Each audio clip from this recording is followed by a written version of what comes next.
So this is where we are now. You can see it's not exactly nice weather, but behind all this greenery here there is a little lake, and I will just try to walk around it and see if I find a nice little space for this week's energy update. So here we are. I found a nice little space in front of the lake and with trees and some wildflowers behind me. So here we are for the energy update from June 28th through July 4th, 2021.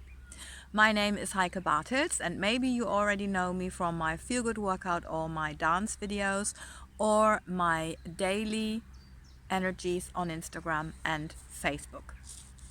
For next week, we've also got two topics.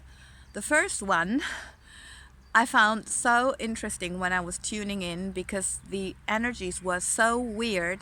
I just found it so difficult to put it in words. And then I found the astrological forecast from the British astrologer Pam Gregory, which I really recommend listen to if you're interested in what's happening, because she's very intuitive. And she actually said that from June 27th there is an astrological phenomenon that's called a T-square happening with Moon, Saturn, Uranus and Mars, and it goes through to July. And this T-square is a very combative, combustible, eruptive and military energy, she said. And it's sudden, unexpected, harsh and disciplined energy. So those are her words, yeah, but this is actually exactly what I didn't know how to put into words. And of course, as I'm saying, this is going on for the entire week, and the moon is quick, but the other planets still are even more intense at the beginning of July, she said. So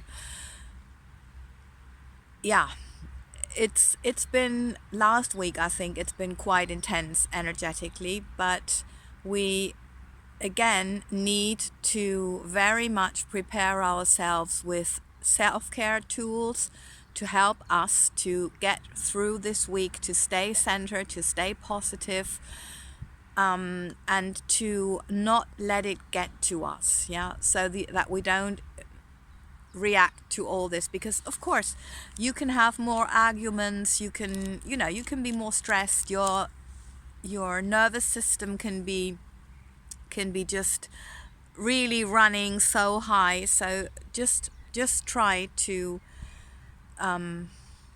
to prepare yourself actually for these energies. And we know it's the 4th of July, it's the Independence Day in the US.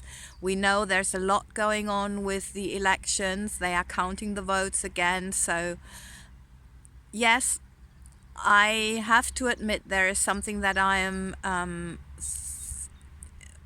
my intuition is receiving, that I would not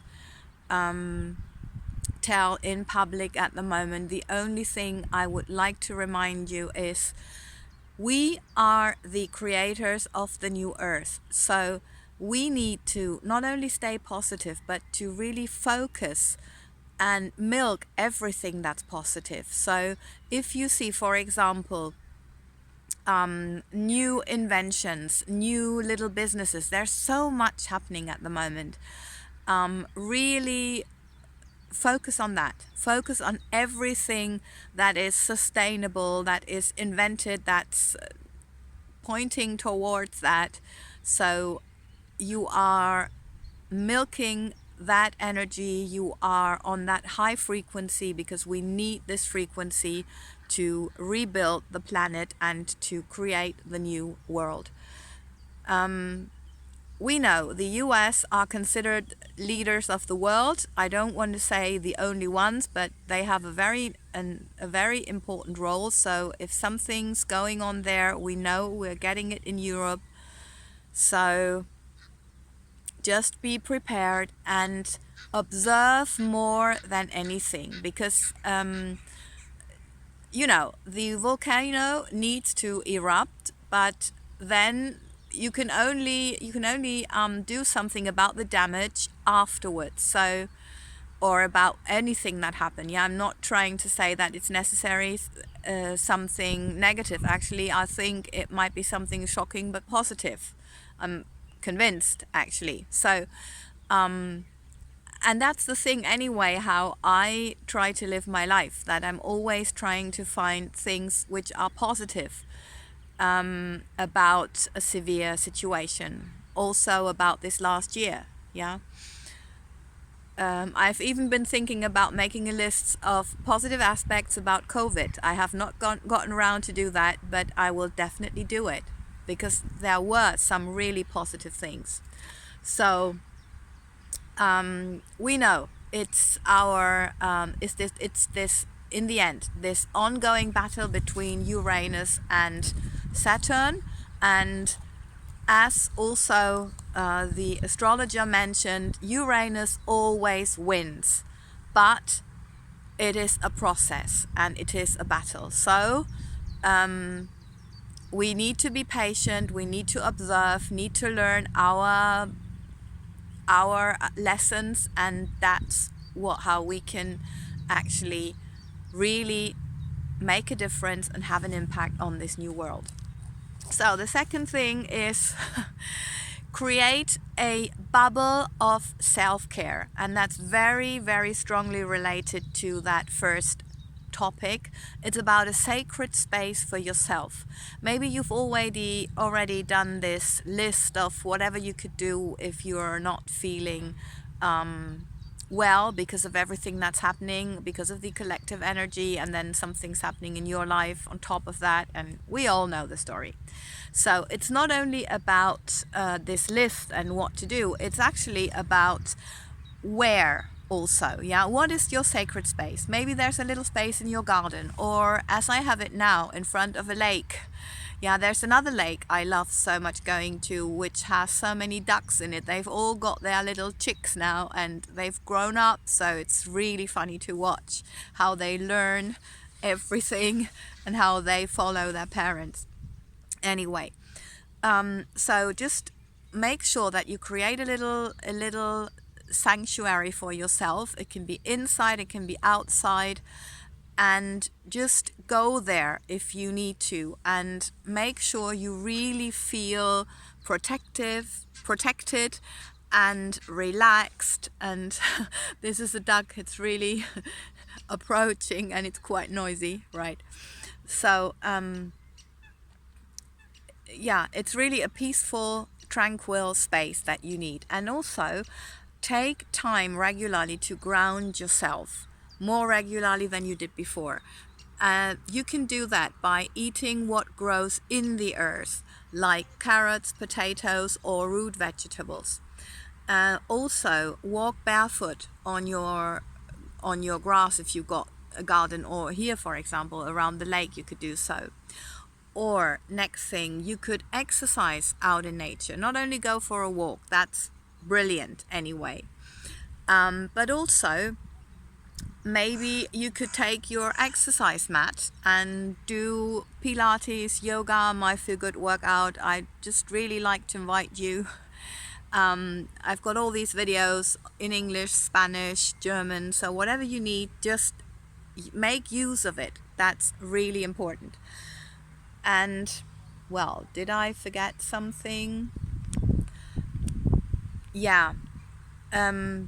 Just when you're outside, of course, exercising, watch the sun, yeah? Never, always try to find some shade. And, of course, it's not about being positive all the time. Nobody can do that, and nobody is expected to be doing that. What we're expected to be doing is noticing when we're out of balance and then trying to do something about it as soon as possible. And that doesn't mean to jump from grieving to joy. It means from feeling a little bit better. It from going from one thought to another thought that feels a little bit better and a little bit better and a little bit better. So it's more about the direction than about the end goal. Okay. And what have we got left? Well, the message from the masters. Yeah. Yes. They said, look at what's around you and where you can feel this is the new earth, or where you can see this is the new earth birthing. So it's all about the human ideals, the sustainability, the friendliness with the planet.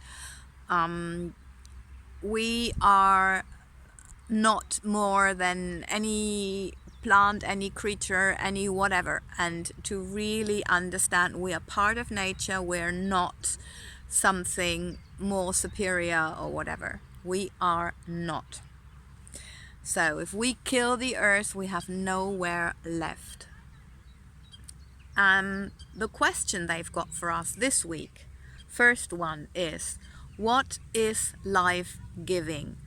And not only for you, but for the planet. Just think of what is life giving, and where could you interact, support, or help this, whatever you identified as life giving, growing.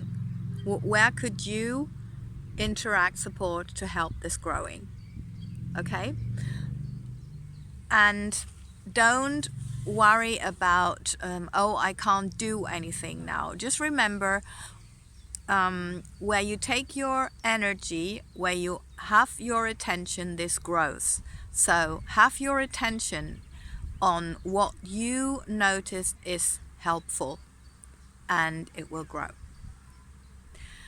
Okay, I hope this was helpful. I hope you enjoyed being out in nature with me. I thank you so much for supporting me by subscribing, liking, sharing, and commenting. And thank you for sharing this vision of mine of having more healthy, happy people on this planet. And of course, living the human ideals so that every creature on this planet can be healthy and happy. Lots of love and thank you.